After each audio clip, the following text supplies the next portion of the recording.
queridos? Eu quero ler um texto, gente. Está lá em 1 Coríntios capítulo 1, versículo 26, do 26 ao 29. Esse texto vai dar, assim, a base do que a gente vai ministrar para você aqui essa noite. Eu creio muito, irmãos, que nós vamos sair daqui cheios de coragem, de ousadia, de intrepidez, para realizarmos grandes tarefas nesse ano. Você crê assim também? Diga um amém. Amém. Irmãos, reparai, pois, na vossa vocação, visto que não foram chamados muitos sábios segundo a carne, nem muitos poderosos, nem muitos de nobre conhecimento. Pelo contrário, Deus escolheu as coisas loucas desse mundo para envergonhar os sábios, e escolheu as coisas fracas do mundo para envergonhar os fortes. E Deus escolheu as coisas humildes desse mundo e as desprezadas e aquelas que não são, para reduzir a nada as que são, a fim de que ninguém se vanglorie na presença de Deus. Amém? Feche os seus olhos aí mais uma vez. Paizinho, nos submetemos à Tua verdade. Ela tem, ó Deus, o poder do convencimento, da transformação. Nós queremos, ó Deus, mudar a nossa mentalidade para nos assemelharmos à Tua vontade, à forma de pensar do Senhor, Deus. Faz isso, Espírito Santo, nós abrimos o nosso coração para, ó Deus, permitir que o Senhor renove nossa mente. Oramos em nome de Jesus. Amém. Bom, gente, eu me fiz uma pergunta, talvez você já tenha feito essa pergunta também. Você já se sentiu assim, incapaz ou insuficiente para fazer o que Deus disse que você deveria fazer? Ou seja, aqueles dias que você diz assim, eu até entendo, né?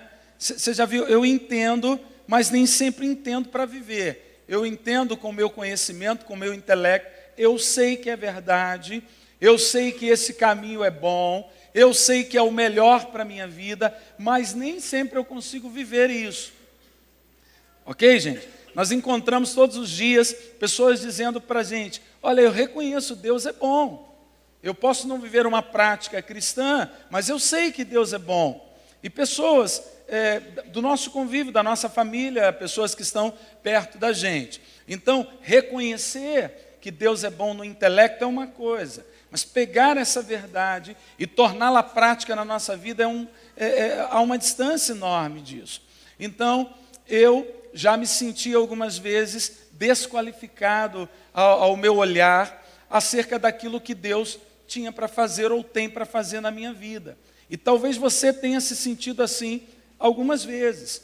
Por quê? Porque nós olhamos para a nossa vida e declaramos às vezes, poxa, eu tenho tantas dificuldades, eu tenho tantas limitações na minha vida, que Deus vai escolher outro.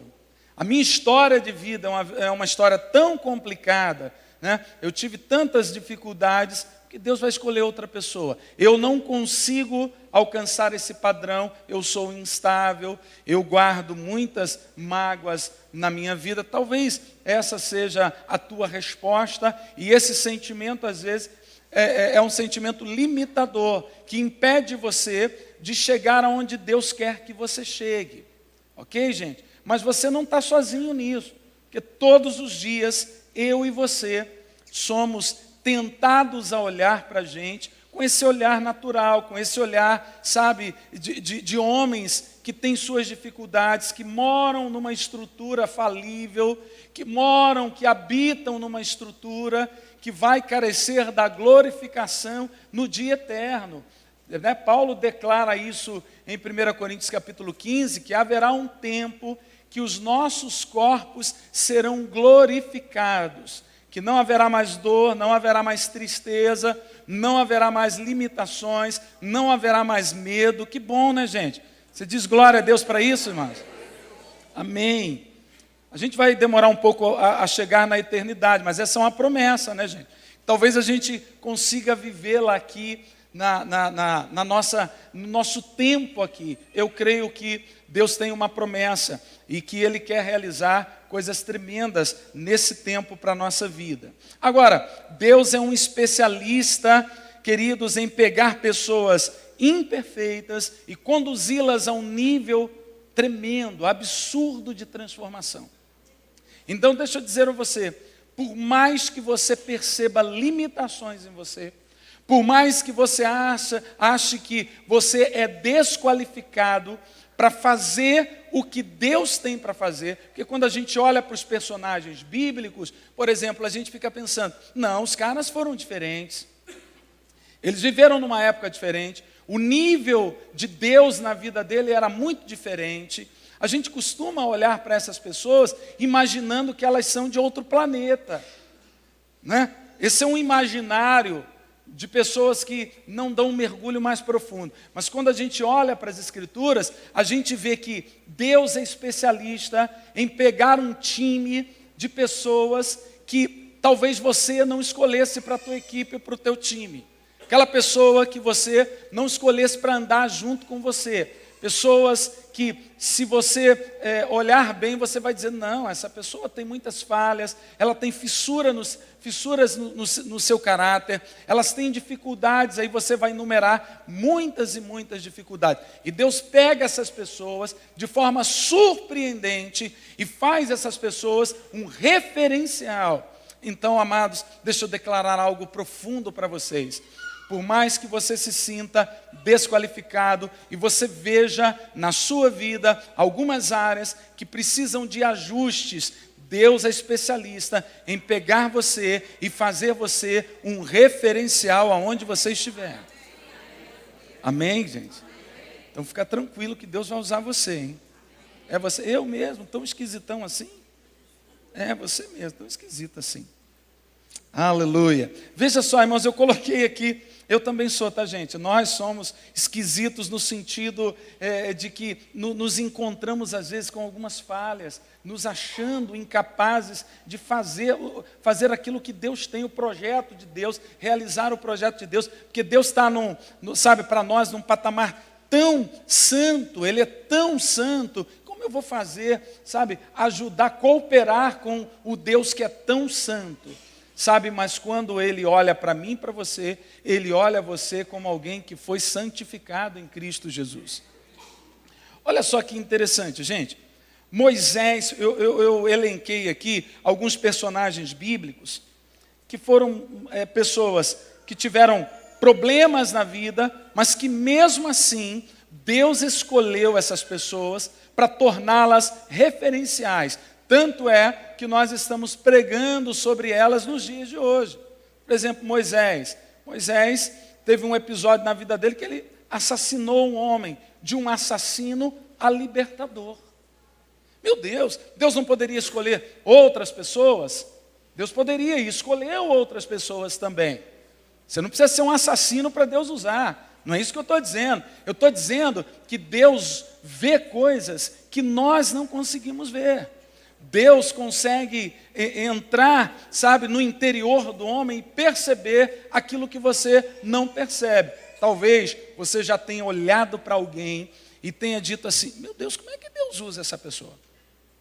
Né? Você já comentou isso? Já, né?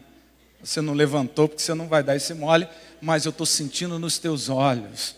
Ah, gente, é que você já comentou isso. Porque a gente tem um critério nosso, a gente tem um critério de justiça, né? A gente acha que Deus vai usar a partir daquilo que a gente compreende que é o critério para Deus fazer. Mas Deus encontra nessa pessoa o que eu não consigo encontrar. Por quê? Porque Ele é especialista em pegar pessoas complicadas e fazê-las referenciais.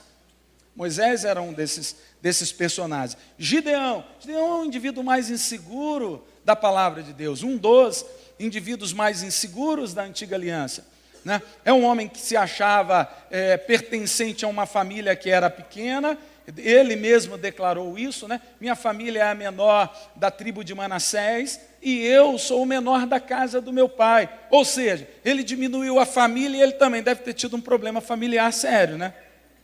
falou mal dos irmãos, falou mal do pai, né? E também falou mal de si mesmo. Por quê? Porque era a forma com que ele se via.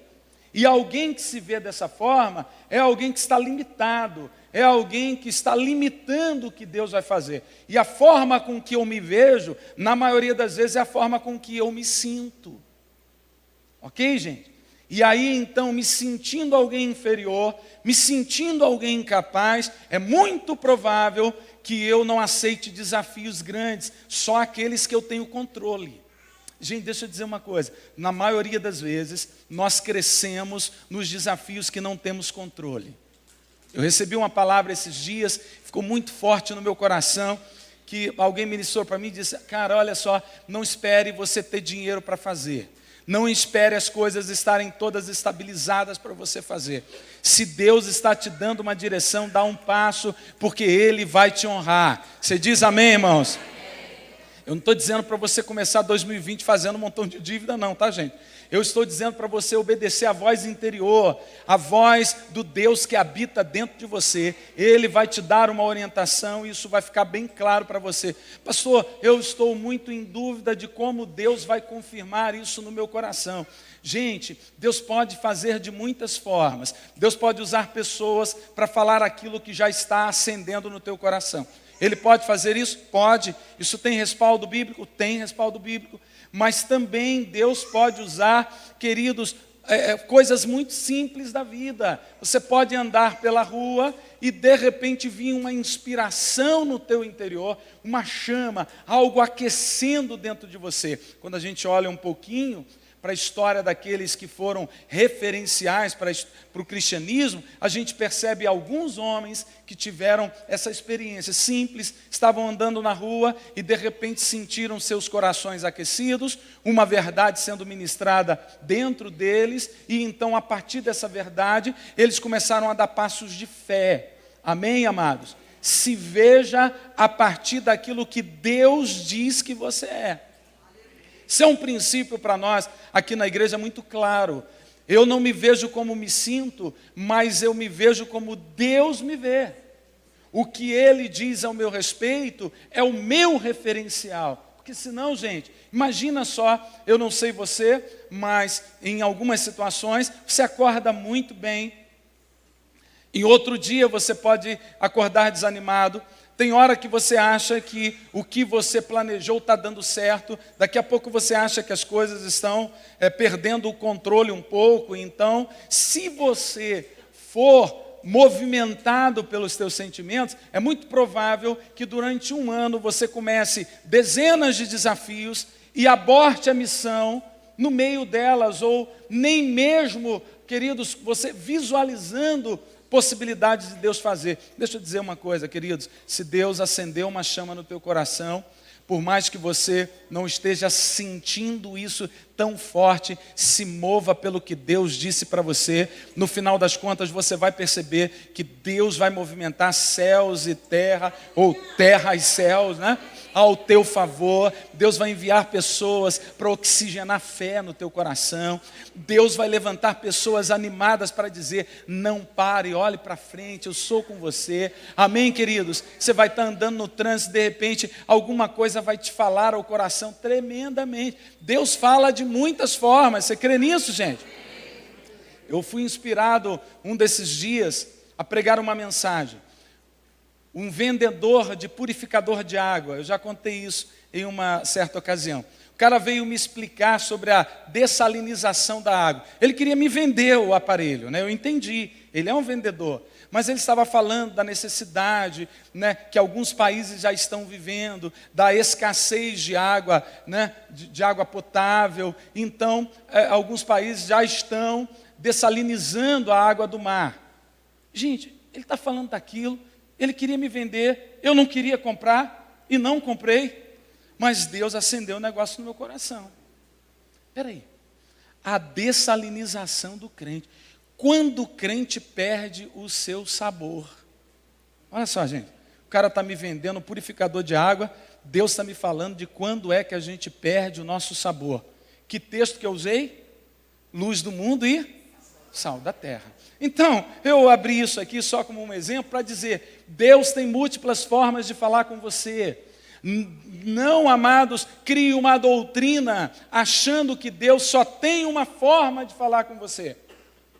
Aí você fica desesperado, você vai aos encontros de oração, e quando alguém não ministra uma palavra para você, já viu? Deus usa, gente, eu creio profundamente nisso. Eu já fui em reuniões que Deus acendeu verdades no meu coração de forma muito tremenda, mas às vezes quando nós não somos alvos de uma palavra profética direta, nós saímos frustrados. Eu conheço uma pessoa que todos os finais de reunião, depois de palavras que foram ministradas às outras pessoas, ela levantava a mãozinha e dizia, e para mim não tem nada, sobrou nada para mim. Aí saía, não, irmão, Deus não revelou, aí saía cabisbaixo, Deus não me ama, Deus não tem projeto para mim.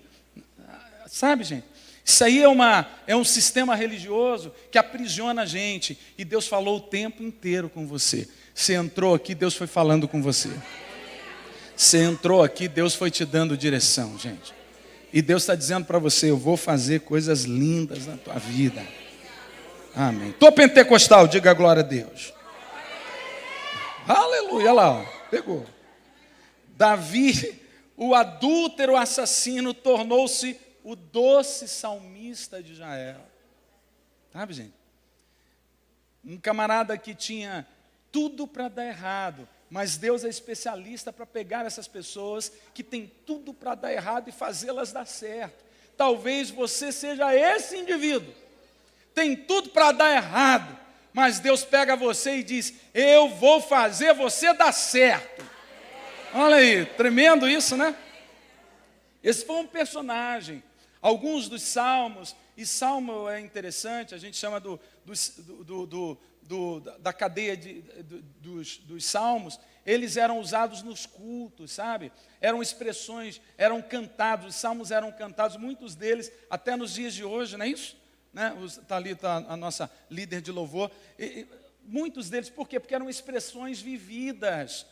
Quantas vezes Davi expressa a dor do seu pecado, a dor do seu erro, mas ele sempre declarava no final dos salmos, ele dizia, eu sei que um dia Deus me levantará, Deus fará algo tremendo na minha vida. Tem um salmo que eu gosto muito, que ele declara, gente, o meu pecado esmaga meus ossos, eu que um dia conduzi o povo de Deus em alegria e em júbilo, agora eu não consigo dar um passo mais. Ele estava expressando o quê? Ele estava expressando a dor, sabe? Mas de repente ele declara uma palavra que faz toda a diferença. Eu sei que haverá um dia que Deus me levantará e fará tudo de novo na minha vida.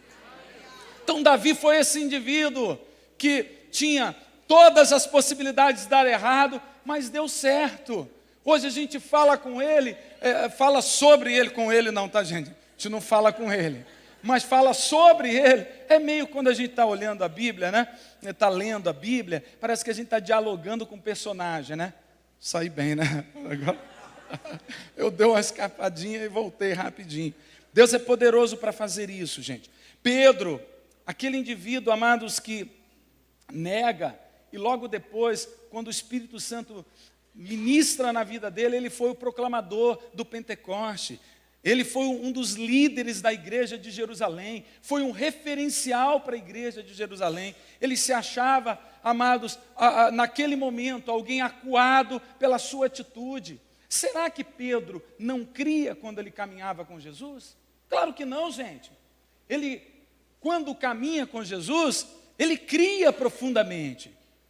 Ele acreditava, mas em algum momento da vida, ele começou a olhar para si e perceber, queridos, que no coração dele havia medo, haviam incertezas. Por quê? Porque o mestre Jesus já não estava mais com ele, então os soldados romanos estavam bem perto, a ameaça de ser preso e ter o mesmo fim que o seu mestre Jesus teve era muito grande.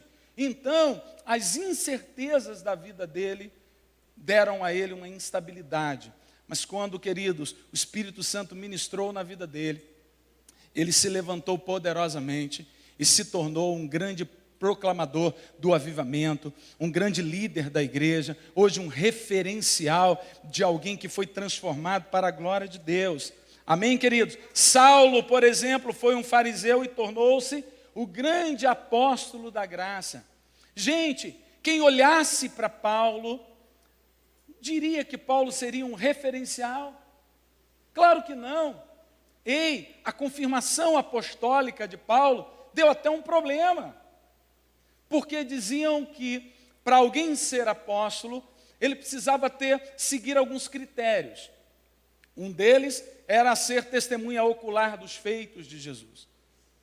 E Paulo, não necessariamente, teve um episódio, mas ele não viveu as experiências como viveram os 12. Entende? Então ele declara em uma das suas cartas dizendo: o meu apostolado não veio de homens, senão de Deus. Então, queridos, quando Deus quer intervir na história de alguém, Ele faz. Não há barreiras que Ele não coloque por terra. Eu preciso descansar e saber que Ele me qualifica, porque essa é a vontade dEle. Eu não entendo porquê. Talvez você olhe para você, eu não sei se Deus vai me usar, tem tantas coisas que eu preciso ajustar e fazer, eu não sei, eu não tenho forças para mudar essa minha condição. Deixa eu dizer uma coisa, se você entender como Deus está olhando para você, você vai então ver que Deus vai pegar você e vai fazer de você um homem e uma mulher cheio da unção dEle, para a glória do nome dEle. Aleluia. Eu queria fazer uma pergunta, gente. Por que Deus pega pessoas tão complicadas para usar? Ulala. Alguém disse aí, ulala. Por que Deus? Porque senão não teria gente para pegar, gente. Não teria gente para usar. Ele pega porque não tem outra. Entendeu? É isso aí, ela entendeu. Demorou, mas foi. Não é assim, gente? Por que Deus pega pessoas complicadas? Porque não tem outras para pegar. Por que Deus usa pessoas complicadas? Porque só existem pessoas complicadas. Eu não, pastor, que isso? Você está me ofendendo. Em algum nível, nós temos dificuldade de trabalhar, sabe, com a nossa história, com as lembranças, com o nosso temperamento, com aquilo que fomos construídos ou aquilo que absorvemos ao longo da nossa vida. Então Deus usa essas pessoas porque não existe outra forma. Deus pega pessoas e usa pessoas. Porque se Ele não pegasse pessoas complicadas, Ele teria que pegar objetos inanimados. Ele teria que pegar um poste e fazer esse poste falar. Já viu um poste falando? A não ser que ele tenha uma caixinha de som em cima dele. Né? Mas não é o poste que está falando. Não é isso? Então, Deus vai usar você, sabe por quê? Porque você é alguém que, apesar de todas as suas dificuldades, você é alvo do amor desse Deus. E Deus encontra em você qualidades que talvez ninguém encontre. Ele vasculha lá. Tem uma expressão bíblica que diz que ele prescuta o coração humano. Ou seja, ele olha lá dentro, ele vê qualidades que talvez você não veja, mas ele vê. Você diz amém a isso, amados? Deus usa pessoas inseguras. Eu quero falar um pouquinho mais de Moisés, porque Moisés tem alguns ensinamentos bem interessantes. Moisés deu inúmeras desculpas que revelam a sua insegurança. Gente, se é uma arma de Satanás, é insegurança. Nós, às vezes, nos sabotamos quando nos achamos ou nos sentimos inseguros. Eu não posso, não é a hora, não é o momento, eu ainda preciso aprender mais, eu ainda preciso fazer isso. Gente, esse é um processo que Deus vai fazendo. Esse é um processo que Deus vai implantando em nós. Mas algo que Deus acender no teu coração, Ele está acendendo para usar você. Então vamos olhar um pouquinho para a vida aqui desse homem tão tremendo. Diz aqui o texto, gente. Então disse Moisés a Deus: quem sou eu para ir a Faraó e tirar os filhos de Israel de lá? A primeira coisa, quem sou eu? Isso é insegurança. Então, a forma com que ele está se vendo é uma forma de alguém que não se acha capaz de fazer. Irmãos, alguma coisa significante para Deus. Irmãos, tudo aquilo que nós empreendemos para fazer para Deus, nós não fazemos por conta das nossas habilidades. Nós fazemos porque Deus nos chamou e nos habilitou para tanto. Essa é uma visão que a gente precisa ter muito clara na nossa vida. Porque senão vira e mexe, nós vamos nos achar aquém do que Deus quer para a gente. Sabe? Incapazes de alcançar o padrão de Deus. Então, a gente vai dizer o seguinte: não, espera aí, eu acho que está faltando alguma coisa. Aquela mentalidade, sabe, do escravo, aquela mentalidade de uma pessoa que não foi livre em Cristo Jesus, volta com muita força e vai fazer você paralisar, ou vai fazer você desfocar daquilo que Deus tem para a sua vida. Veja aqui, eu quero analisar, pedir aí os meninos para abrirem em Atos capítulo 7, a partir do versículo 23. Quero analisar com vocês esse texto. Vai falando de Moisés. Existem alguns princípios aqui que a gente tem que aprender na vida de Moisés. Por que é que Moisés olha para ele mesmo e não vê qualidades, como eu e você vemos muitas vezes? Atos capítulo 7, a partir do versículo 23, vai falando sobre isso. Esse texto é interessante, gente, porque ele vai revelar que aos 40 anos, Moisés teve uma impressão do que Deus poderia fazer. Moisés tinha, assim, uma promessa do que Deus poderia fazer, mas parece que isso não estava tão claro para ele, e então 40 anos se passa para que Moisés entenda que nada tem a ver com ele, tudo tem a ver com Deus. Quanto tempo vai precisar passar para que você entenda que o que Deus quer fazer, nada tem a ver com você e tudo tem a ver com Ele? Você vai deixar 2020 passar se achando um desqualificado, alguém que não merece, ou você vai se levantar e entender o que Deus tem para fazer tem a ver com Ele. Ele vai me usar. Pastor, eu não faço nada, você crê? Você aceita a proposta de Jesus, mas e os ajustes? Os ajustes, o Deus que mora em você vai fazer. Quem promove as mudanças? O Espírito Santo, gente. Ele que convence você do pecado, da justiça e do juízo. Ele vai convencer você dos caminhos errados. Ele vai inspirar você. Ele vai ajudar você com gemidos inexplicáveis no momento das suas fraquezas. Ele vai te dar discernimento, Ele vai usar sonhos, Ele vai usar motivações novas, Ele vai fazer alguma coisa para colocar você exatamente no centro da vontade dEle. Amém, gente? Aleluia. Tem lá, abre aí para a gente, em Atos. Isso. Vamos pensar um pouquinho nesses textos, até o 29, mais ou menos. Ora, quando ele completou 40 anos, veio-lhe ao coração visitar seus irmãos, os filhos de Israel. Então veio primeiro uma motivação. Gente, o céu não se abriu. Sabe? Um anjo não veio falar com ele. Não veio ninguém de um outro lugar para ministrar uma palavra. Diz o texto. Veio-lhe ao coração. Ei, gente, Deus pode estar falando com você a partir de uma motivação do teu coração. Sabe? Deus pode estar aquecendo alguma coisa dentro de você, mas é Deus. Ele vai confirmar isso no teu coração. Versículo 24. E vendo um deles sofrer injustamente, defendeu e vingou o oprimido, matando o egípcio. Duas coisas aqui interessantes. Primeira, a motivação que vem no coração. E segundo, o que eu faço com essa motivação. Bom, a gente vai entender depois que o que Deus queria fazer não era trazer justiça ao momento ali em que o soldado está batendo em um dos seus. Não. Deus quer estabelecer libertação para o jugo da escravidão. Deus queria usar um homem, e Moisés seria esse homem. Mas tudo tem um começo, gente.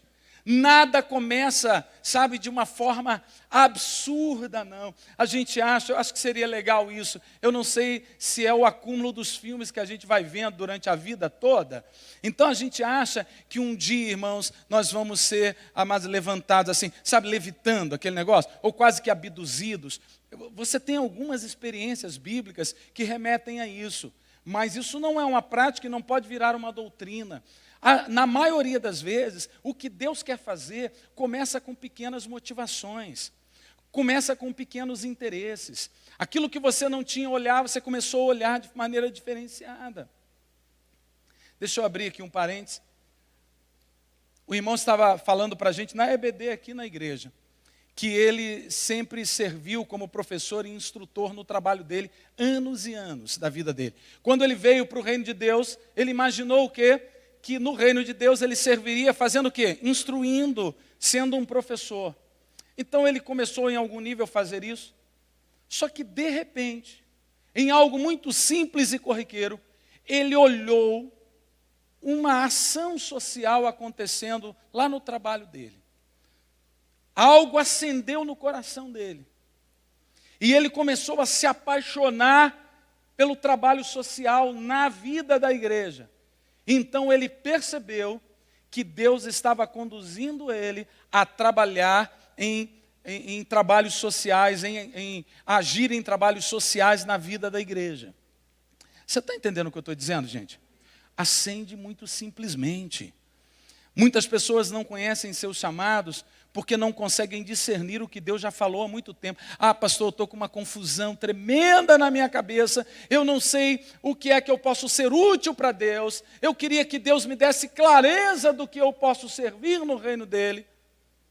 Queridos, perceba aquilo que Deus tem inclinado você, aquilo que te apaixona. Deixa eu dizer uma coisa, aquilo que te apaixona te conduz. Repita comigo, aquilo que me apaixona, me conduz.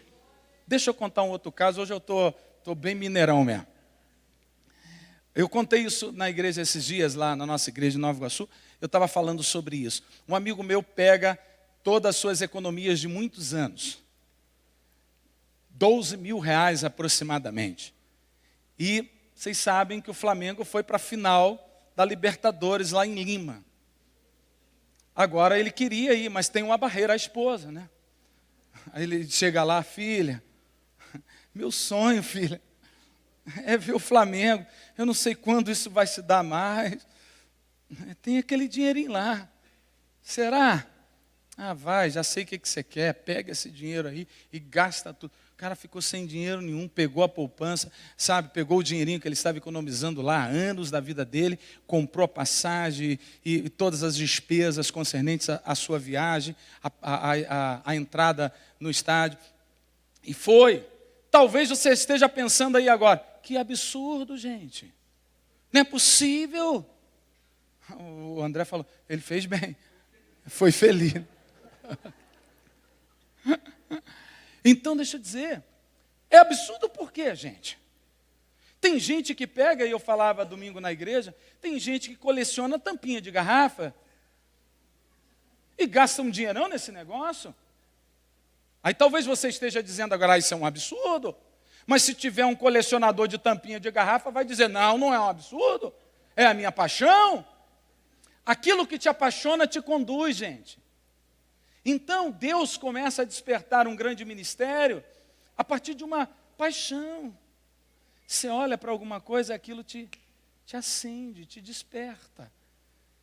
Deus usa a vida de Moisés tremendamente quando ele motivou-se no coração. Vou lá olhar os meus, como eles estão passando. O problema está agora, vamos olhar lá para o texto, gente, abre aí de novo. O problema está, é quando eu tenho uma atitude errada a partir da minha motivação. O que eu vou fazer com o que Deus está acendendo no meu coração. Ele vai e toma uma atitude. Olha só, ele tinha 40 anos quando isso começa a acender no coração dele. A falta do discernimento da direção de Deus, a falta de, amados, de ouvir claramente a voz de Deus, está fazendo muitas pessoas que já poderiam estar longe, conquistando muito, em níveis diferenciados, porque não discernem. E por não discernir, querem resolver uma motivação nobre no coração, algo que Deus está acendendo, sabe? Mas quando eu pego o que Deus está acendendo e utilizo de maneira equivocada, eu posso atrasar o projeto final de Deus na minha vida. Quantos estão entendendo o que eu estou dizendo? Irmãos, cuidado com o resultado. Márcia estava falando esses dias isso na igreja. O resultado nem sempre é a chancela de que Deus está junto com você. Você está entendendo isso, irmãos? Quando Deus manda que Moisés toque na rocha, ele bate na rocha. A água saiu, sim ou não? A água era o resultado. Qual a finalidade? A finalidade não é que a água brotasse? Então teve ou não teve resultado? Sim ou não? Sim, claro que teve resultado. Mas Deus estava envolvido? Então a gente precisa perceber isso. Estar sensíveis a Deus. Senão a gente cai numa história, amados, que a filosofia vem trabalhando, a história vem trabalhando ao longo do tempo, e que muitas religiões, elas mergulham nisso, que é o pragmatismo. Ou seja, o resultado por resultado. E está dando resultado, Deus está envolvido.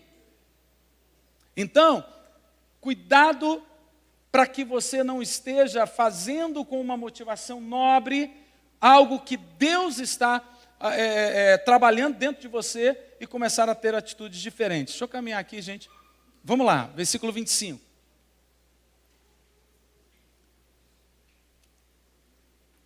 Cuidava que seus irmãos entenderiam que por mão dele Deus lhes havia de dar a liberdade, mas eles não entenderam. 26, caminhar um pouquinho mais. No dia seguinte apareceu-lhe quando brigavam e quis levá-los à paz, dizendo: homens, sois irmãos, por que vos matastes um ao outro? Versículo 27. Mas o que fazia justiça ao seu próximo, injustiça ao seu próximo, o repeliu, dizendo: quem te constituiu senhor e juiz sobre nós? Gente, deixa eu adiantar essa história aqui. O que acontece? Moisés só entende o que Deus tinha para fazer na vida dele muito tempo depois. Alguém que não tinha as qualificações que humanamente seria necessário para viver um projeto de Deus, mas Deus resolve pegar esse homem, acender algo no coração dele, ele começa esse projeto respondendo a essa motivação de maneira equivocada, mas num segundo momento, ele começa a compreender que o que ele precisava era descansar e ouvir a voz de Deus. Deus, queridos, vai fazer. Ele não precisa da tua ajuda, Ele é Deus, Ele precisa da sua fé, não é a tua ajuda. Você está entendendo? Lembra lá de Sara, gente? Deus não havia prometido a Sara que ela daria luz a um filho? Ei, Deus disse assim a Sara: Sara, me dá uma forcinha. Foi isso que ele disse? Não, ele disse: eu vou fazer. E qual era o papel então de Sara? Depender de Deus, crer. Bom, se Deus disse, Ele vai realizar. Mas ela quis dar uma força. Então ela pega a sua serva e vai lá e dá ao seu marido, e ele então coabita com ela, tem relações com ela, e ela tem um filho, mas logo a seguir Deus também abre a madre dela, e ela então gera um filho. Ou seja, agora ela tem uma complicação enorme, porque agora ela tem o filho da escrava e tem o seu próprio filho. Então diz a Bíblia que um belo dia os dois meninos, estão brincando, de repente Sara com o seu coração, acende um sentimento não tão nobre, e ela diz ao seu marido que ela deveria expulsar o filho da escrava. Veja, gente, pode parecer absurdo isso, mas Deus estava querendo tratar com gerações futuras. Deus não estava falando, amados, tratando uma questão familiar. Deus estava falando de alianças. Porque Isaac e Ismael, eles tratam de aliança. Deus estava estabelecendo uma aliança que lá na frente a gente vai perceber que tudo vai se cumprir em Jesus Cristo. Mas Deus cumpre alianças, amados, a partir de respostas de fé que eu tenho dado a Ele. Projetos de Deus vão se cumprindo quando eu tenho, amados, o discernimento do que Deus está falando. Eu dependo dEle, então não tem como dar errado. As coisas dão certo porque a direção vem de Deus. Amém, gente? Amém. Aleluia. Tire os olhos de você mesmo. Nunca se desqualifique. Eu vou fazer aqui um apanhado rápido para a gente orar para terminarmos. Veja como Jeremias se via. Jeremias disse, quando Deus chama Jeremias para uma tarefa, Jeremias seria um grande sacerdote, Jeremias seria um homem importante, um profeta para a sua geração. Quando ele chama Jeremias, Jeremias se sentiu muito jovem. Olha o que Deus diz a Jeremias. Deus não estava, amados, esperando, amados, que Jeremias respondesse como ele se sentia, não. Deus estava esperando de Jeremias que ele cresce na promessa. Olha o que Deus disse. Enquanto Jeremias está dizendo, eu sou novo demais para esse desafio tão grande. Então Deus diz, lá em Jeremias capítulo 1, versículo 5, antes que eu te formasse no ventre materno, eu te conheci. E antes que saísses da madre, te consagrei, te constituí profeta entre as nações. Então aqui tem uma diferença clara de como nos vemos e como Deus nos vê. O que é que move você? O que você está vendo de você ou como Deus está olhando para você? Amém, gente? Amém. Aleluia. Quando o Senhor apareceu a Isaías, olha o sentimento de Isaías. Senhor, ai de mim, eu sou homem de lábios impuros. Eu não posso fazer o que o Senhor está me ordenando a fazer. E Deus disse, cara, para com isso. Claro que isso não está na versão bíblica, tá, gente? Isso aí é uma tradução bem carioquês mesmo do texto. Eu estou parafraseando esse texto. Deus disse, ô meu irmão, eu vou tocar com a minha tenaz e vou purificar a tua boca e tu serás um profeta. Então, há uma diferença clara do que Isaías está vendo dele e do que Deus estava falando. Isaías está dizendo, eu não posso porque meus lábios são impuros, e Deus está dizendo, eu vou tocar e vou purificar.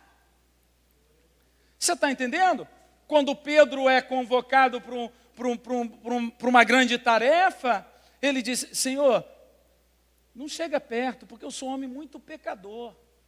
Ô Pedro, eu sei que você é pecador, mas eu vou pegar você e vou fazer de você pescador de homens. Eu vou usar você. Então, há uma diferença enorme de como você se vê e como Deus te vê. Eu quero dizer para você, no nome de Jesus, Deus está te vendo como uma potência na mão dele, gente. As mãos dele vai pegar você e vai usar você. Pastor, o que eu preciso fazer? Eu preciso responder sim ao Salvador. Deus, eu quero ser usado. Eu me disponibilizo em ser usado.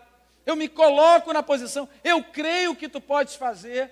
Então Deus vai falar, esse filho tem tudo o que eu preciso. Ele está se movendo por fé. E o que eu peço para ele é fé. As outras coisas eu vou fazer porque o meu espírito está dentro dele. E o meu espírito vai ajudar ele a ser alguém bondoso, equilibrado, amável, sabe, gente? Feliz. O meu espírito vai dar paz verdadeira. Os frutos do espírito vão se manifestar na vida dele a partir de alguém que está enxertado na videira que é Cristo, gente. Ei, eu só produzo porque estou nele, gente. Fora dele, eu sou um galho improdutivo. A tua produção, seja em que área for da sua vida, só acontece quando você está enxertado na videira que é Jesus. Então quem é que te dá, amados, o fôlego, a coragem, a intrepidez, a capacidade, a qualidade? Jesus. Você é o galho, você está nele. Ele vai injetando em você nutrientes suficientes para levantar você, dando você qualidades, dando você dons, instrumentalizando você, ungindo você, abrindo teus olhos, habilitando teus pés, sabe, gente, sarando o teu interior, renovando a tua vida. Você diz amém a isso? Aleluia! Deus faz isso, gente. E Deus vai fazer na sua vida. Paulo disse a si mesmo. Paulo disse de si mesmo: não sou digno de ser chamado apóstolo, porque persegui a igreja de Jesus. Jesus disse para ele: tira os olhos de você. Eu vou fazer de você um pregador da minha graça. Eu vou fazer de você o pregador da minha nova aliança. Eu vou fazer de você um pregador de pessoas que não dependem mais dos seus sacrifícios, mas que dependem da cruz de Cristo. Você está entendendo? Eu não sou digno, eu não posso porque eu persegui. Talvez essa seja, amados, talvez esse seja os sentimentos de muitos dos que estão aqui essa noite.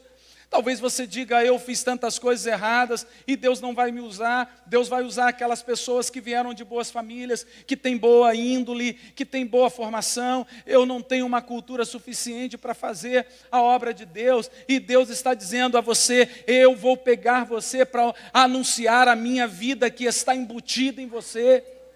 Eu moro em você. O que você precisa é abrir a porta para esse mundo e me deixar sair da tua vida. Sabe o que Deus está dizendo para mim e para você, queridos? Que Ele quer sair da tua vida para atingir outras pessoas. É só isso. Abre a porta do teu coração. Abra teus lábios que eu te encherei. Amém, queridos? Abra teus lábios que eu vou encher. Eu vou fazer. Isso é importantíssimo que eu e você tenhamos clareza. Olha o que diz para terminar, gente, em 2 Timóteo capítulo 1, versículo 9. Que nos salvou e nos chamou com santa vocação, não segundo as nossas obras, mas conforme a sua própria determinação e graça, que nos foi dada em Cristo Jesus antes dos tempos eternos. Olha que verdade, gente. Não segundo as suas obras. Deus não vai fazer absolutamente nada segundo as suas obras. Ele faz conforme a sua própria determinação. Ele faz conforme a sua própria graça. Esse amor que não exige mérito de você. Ele não está exigindo nada de você. Pastor, isso é uma linha muito fina, é muito tênue isso, porque eu posso descambar para fazer tudo o que é de errado. Irmãos, uma vez que você permite que o Espírito Santo se manifeste em você, Ele vai convencer você de tudo aquilo que te afasta de Deus. Ele é mais poderoso em você do que suas disciplinas. Ele é mais poderoso em você do que a tua intelectualidade. Ele é mais poderoso em você do que tudo aquilo que você possa fazer da tua vida. Ele está em você, Ele mora em você. Na medida em que você abre o coração, Ele se manifesta na sua vida. Aleluia. Alguma coisa tem em muitas pessoas que pode estar te prendendo, mas Deus quer tirar isso de você para dizer a você que eu te qualifiquei, eu te tornei meu filho. Eu lavei você com meu sangue. Eu regenerei você. Eu fiz de você uma nova criatura. Eu olhei para você como ninguém olhou na vida. Eu lhe dei o que ninguém tinha capacidade de lhe dar. Eu fiz de você um homem agora digno. Eu fiz de você uma mulher digna. Eu implantei a minha vida em você. O zoe de Deus, a própria vida do eterno foi implantado dentro do teu coração. Abra a porta e deixa fluir. Deixe fluir nas suas relações. Deixe fluir nos teus negócios. Ele está em você. Abra a porta do teu coração. Abra os lábios e profetize quem Deus é em você. Você se acha desqualificado para ser usado por Deus. Mas saiba de uma coisa. Nunca teve a ver com você ou com quem você é. Mas sempre teve a ver com quem Ele é em você. Você pode ficar de pé? Não tem a ver com quem você é, ou com o que você fez ou faz. Tem a ver com aquilo que Ele é em você. Mas pastor, e os ajustes? Você está dizendo que a gente pode fazer tudo? Claro que não, porque o Espírito habita em você, então Ele vai dizer para você. Não adianta você colocar na porta da tua casa, do teu armário lá, uma lista de coisas das quais você a vida toda está tentando não fazer, para Deus olhar para você e ver você uma pessoa boa. Então, ao ver em você uma pessoa boa, uma pessoa que se qualificou, uma pessoa que tem mérito, então Ele vai abençoar você. Até quando nós vamos nessa tentativa de acertar, perceber que não acertamos todas as vezes, ou diria mais, nós erramos muito mais do que acertamos? É hora de nos levantarmos como uma igreja, amados, fundamentada na nova aliança, e dizer: eu agora pertenço ao Cristo, o Todo-Poderoso. Ele não está mais na cruz, Ele está dentro de mim, o Deus presente, o Consolador, o Justificador, o Santificador, o Salvador, não está distante mais. Ele não está no céu, sentado, num trono. Não, esse trono está dentro do teu coração. Aceite a proposta do Espírito Santo, e Deus quer usar você em 2020, sabe por quê? Porque Ele qualificou você. Coloque a mão no teu coração, feche os teus olhos.